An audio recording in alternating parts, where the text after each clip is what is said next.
Olá, boa noite. Seja muito bem-vindo ao ND, que hoje vai falar sobre crises no Brasil, saúde, economia e política.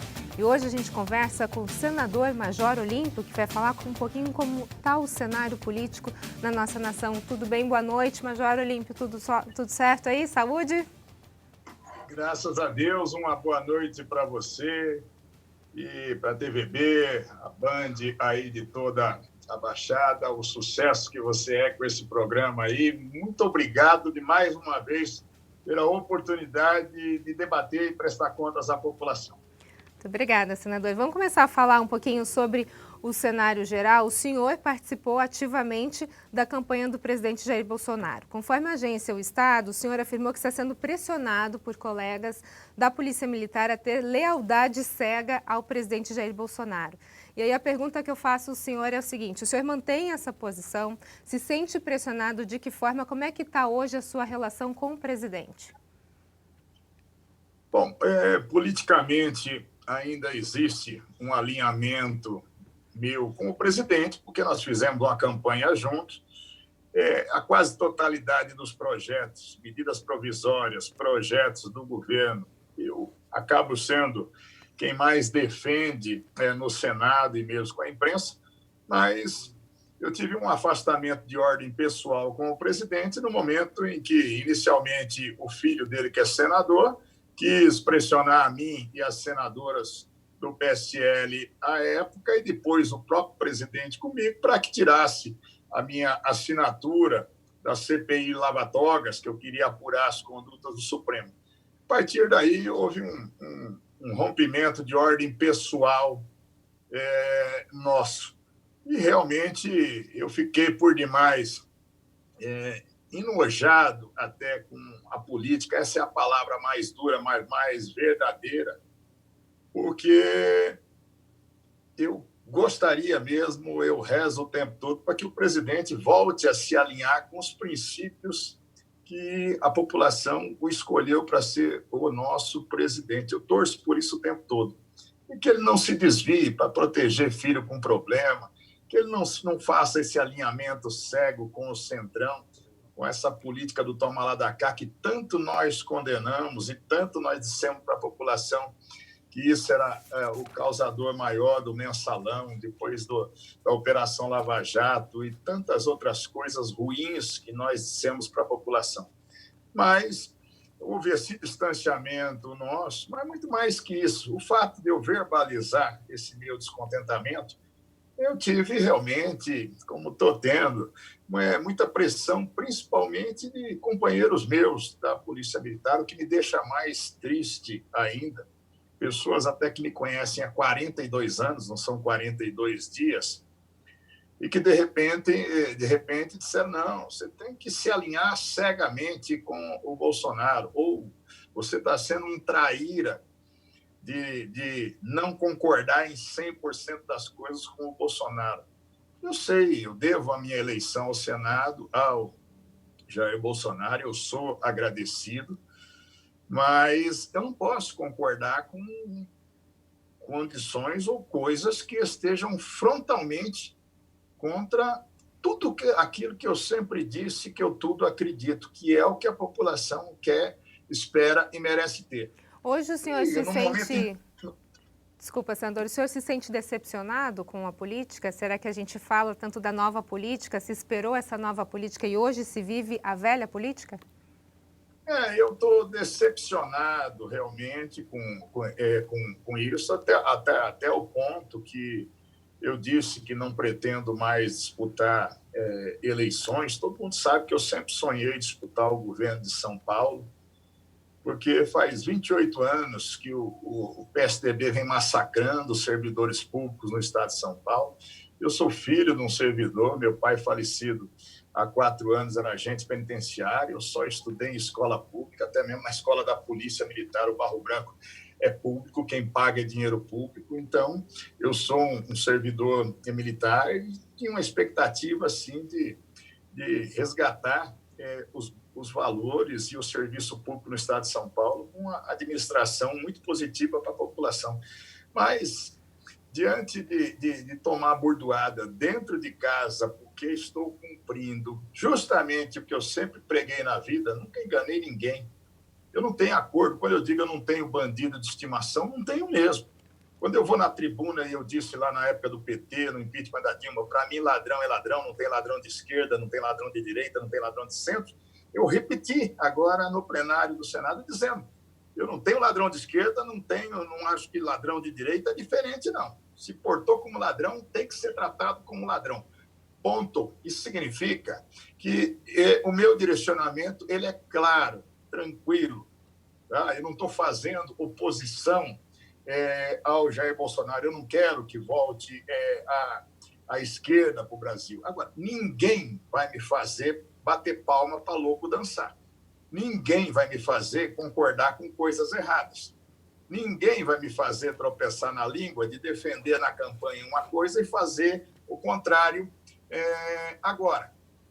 E por isso mesmo, eu digo, eu vou concluir meu mandato de senador com a maior dignidade possível.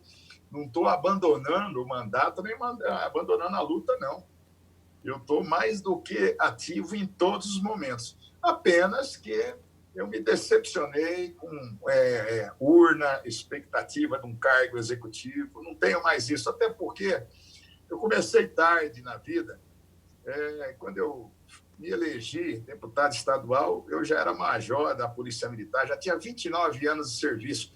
Eu comecei muito menino, com 15 anos no Barro Branco. Meus amigos estavam jogando bola na rua e eu estava com um fuzil nas costas já. Portanto, eu acho que eu cheguei no limite do que eu poderia almejar ou sonhar, que é uma vaga que muito me honra no Senado, mas não tenho mais ânimo não de prosseguir para frente ou tentar um novo mandato depois, nada disso não. Eu vou cumprir o meu com dignidade e chega. Se eu não conquistei apoiamento nesse momento, nem o benefício da dúvida com alguns dos meus, não devo me aventurar mais com a população, não. Agora, senador, essa decepção que o senhor está relatando com relação à política, de uma forma geral, faz a gente entender que é muito difícil ter uma nova política no Brasil.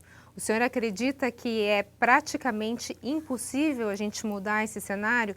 Porque no início da campanha, das eleições, se falava muito sobre a questão da nova política, de não ter o toma lá da cá, e agora esse alinhamento com o Centrão faz a gente ver um outro cenário. Então, é isso que faz o senhor agora acabar o seu mandato e desistir da política? Também. Eu acredito, sim, que no futuro nós poderemos ter uma nova dinâmica para a política. Esse tal de nova política foi discurso, né? O presidente Bolsonaro ainda começou muito bem. Ele disse, eu vou escolher meus ministros. Escolheu os 22. E quando quis trocar, trocou. Já trocou 11 vezes e não tem problema nenhum, não. O povo votou nele, não votou em ministro. Tá mais do que correto. Agora, no momento em que faz essa distribuição de cargos para o segundo e terceiro escalão, Fundo Nacional de Desenvolvimento Escolar, com 58 bilhões de reais, Departamento Nacional de Obras contra a Seca, Fundação Nacional da Saúde, tudo órgãos públicos, gente, que não é ministério, mas tem muito mais recurso que alguns estados, que a maioria das capitais. E partidos ficam indicando as pessoas ali, pro tal do porteira fechada mesmo, é a safadeza de sempre, é o toma lá da cá. Nomeia quem quer, faz a licitação que quiser e eu não pergunto o que é, desde que vote comigo no Congresso. É exatamente a mesma história. Nós já vimos esse filme lá no Mensalão, nós já vimos no Petrolão, e agora, lamentavelmente, nós vamos ver de novo. É só uma questão de tempo e oportunidade. A grande corrupção no Brasil nunca se deu no primeiro escalão. Raríssimas vezes você viu um ministro diretamente acusado ou afastado, ou preso ou condenado. Raríssimas vezes. Tirando o presidente, né? Tirando o presidente da República. Sim, mas é o segundo escalão, é o terceiro escalão, é o quarto escalão. É ali que é onde tem a mutretagem para valer mesmo.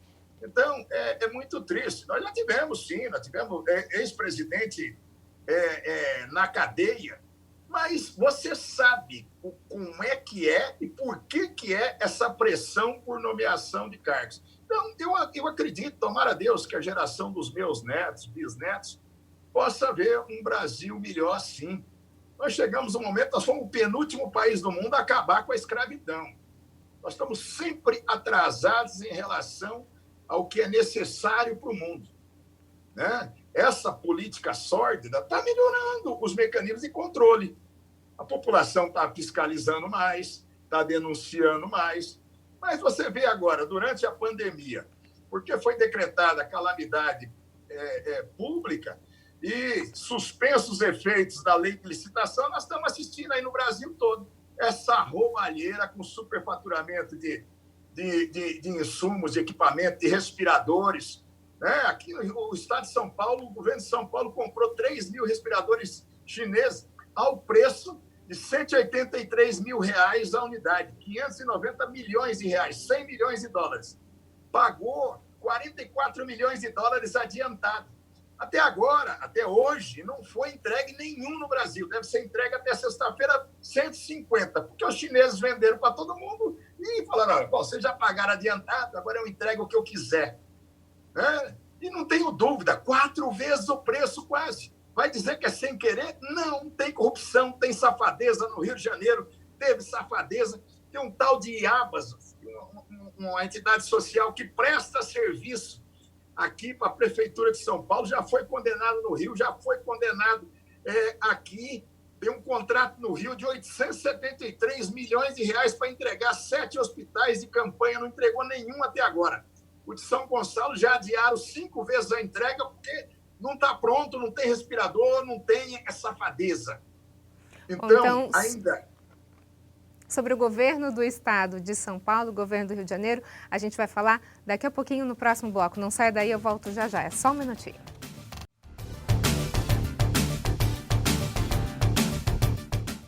O ND está de volta. O nosso assunto de hoje é a crise política no Brasil e sobre esse assunto eu converso com o senador Major Olímpio.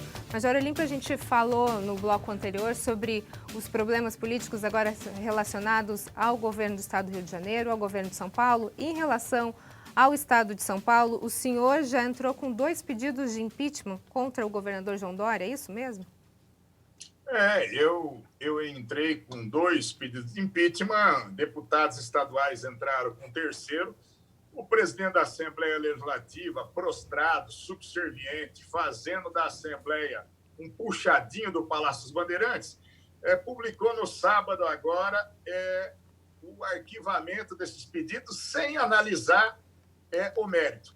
Mas, de qualquer forma, eu estou com representações no Ministério Público, na Procuradoria-Geral de Justiça no Estado de São Paulo, no Ministério Público de Contas, no Tribunal de Contas do Estado, mais recentemente, porque tem dinheiro da União também envolvido nas mutretas aqui no Estado de São Paulo, principalmente agora durante a pandemia, ingressei também na Procuradoria-Geral da República e no Tribunal de Contas da União. Alguém, pelo amor de Deus, vai ter que tomar providência. E o que eu digo, gente, tem Operação Lava Jato no Brasil todo. Nunca chega a Operação Lava Jato em São Paulo. Eu era deputado estadual, já denunciava esses desvios criminosos de dinheiro no metrô, na CPTM, no Rodanel, e continua a mesma farra. E agora, por conta da pandemia, então, esses absurdos. Uma hora vai ter que se fazer justiça também. Eu tenho expectativas que o Ministério Público de São Paulo tenha as atitudes de fiscal da lei aqui, cumpra a sua obrigação, porque é terrível o que está acontecendo de todas as formas. Falar um pouquinho sobre eleições, senador. Tem a PEC, a proposta de emenda constitucional, que adia eleições de 2020 para 2022 e uma emenda que destina os valores de campanha para a saúde. O Rodrigo Maia é contra isso. A ideia é de que as eleições ainda sejam feitas até o final deste ano. Gostaria que o senhor falasse um pouquinho mais sobre essa possibilidade de adiamento das eleições. O que isso implica no cenário nacional? Bom, em primeiro lugar, tanto a PEC quanto a emenda, a PEC que prorroga os mandatos e leva para 22, a iniciativa no Senado é minha, era mais do que necessário isso por um duplo aspecto. Em primeiro lugar, não adianta o TSE, o Tribunal Superior Eleitoral, o ministro Barroso, presidente, o Maia, presidente de partido, tentar dizer qual será a data para as eleições. É preciso combinar com o vírus e com essa pandemia maldita que assolou o nosso Brasil como um todo. Então, o calendário que está previsto eleições para 4 de outubro já não vai se viabilizar. Por que eu fiz a proposta levando para 22? Por uma questão de praticidade. Seria fazer uma mudança na Constituição, prorrogando mais 2 anos os mandatos de prefeitos e vereadores. Por quê? Porque nós estamos na pandemia, o Brasil está gastando o que não tem. Nós temos só de fundo de financiamento de campanha, gente, 2 bilhões e 50 milhões de reais. Começa a ser entregue na segunda-feira para os partidos políticos. Segunda, 2 bilhões de reais. E o TSE, que eu consultei o TSE, eles tiveram que me informar oficialmente, para que eu pudesse fazer a proposta, o TSE gasta 1 bi 350 para fazer as eleições. 1 bilhão 350.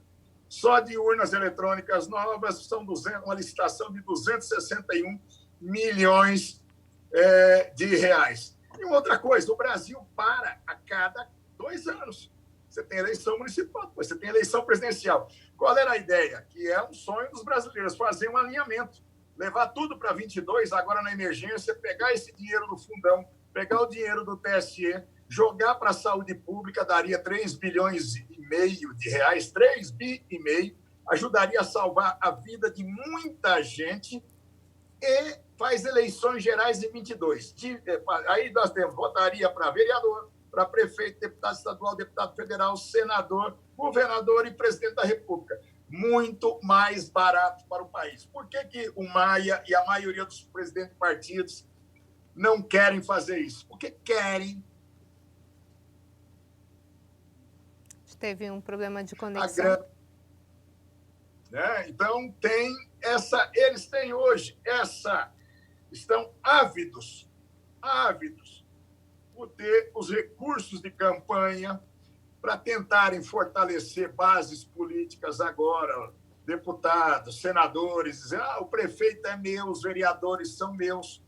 Não é por interesse público. Por interesse público, nós deixaríamos as eleições todas para 22. Ok, a gente vai para um rápido intervalo e, na sequência, a gente fala um pouquinho mais sobre isolamento social e disputa pelo poder. É só um minutinho, não sai daí, eu volto já já.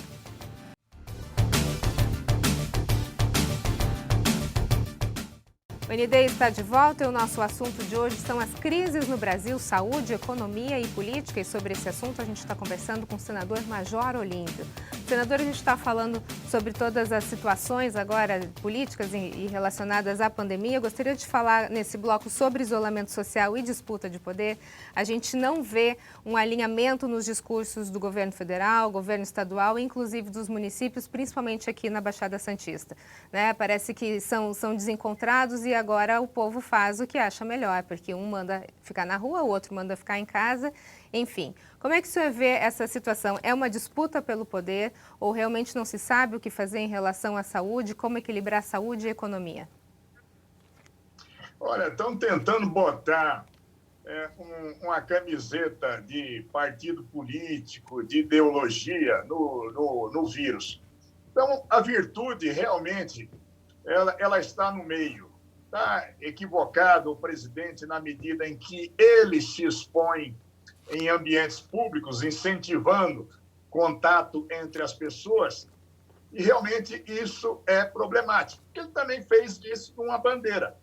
E pior ainda, o que estão fazendo alguns governadores, principalmente o João Dória, que pegou como uma bandeira política para tentar dizer que ele faz um enfrentamento com o presidente Bolsonaro, e que ele, em 22, vai ser a melhor solução para o povo brasileiro, e fica com essa demagogia barata que ele tem em relação a essa questão do coronavírus. Todo dia faz uma coletiva circense, e eu digo circense porque nada do que ele está dizendo ali acaba se concretizando depois.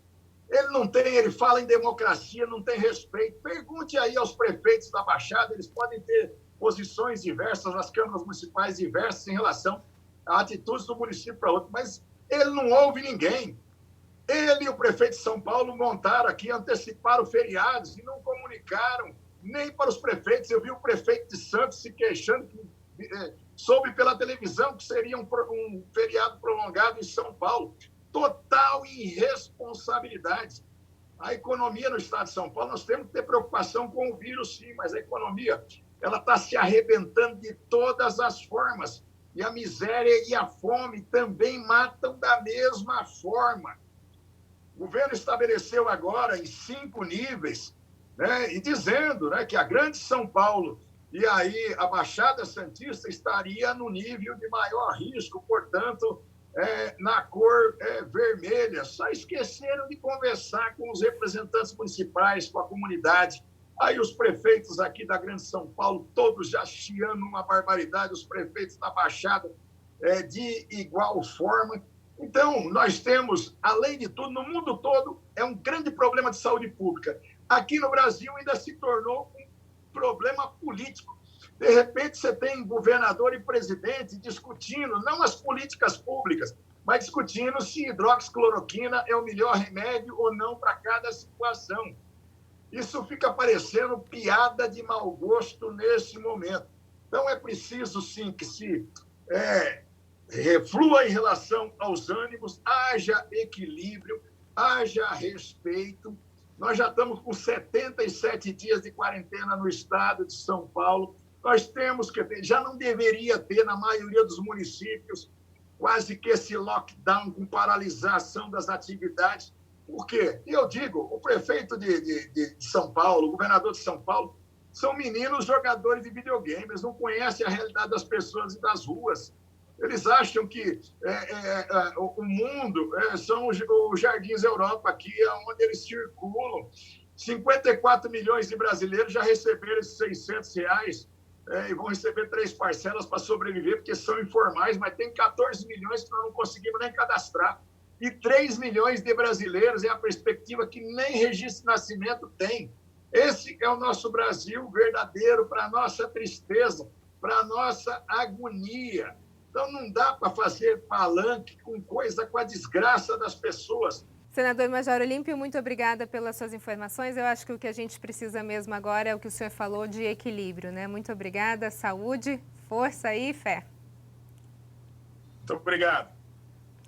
O ND fica por aqui. Uma ótima noite para você. Fique agora com o Jornal da Band. Fique bem, fique em casa. Tudo isso vai passar, se Deus quiser. Um abraço. Tchau, tchau.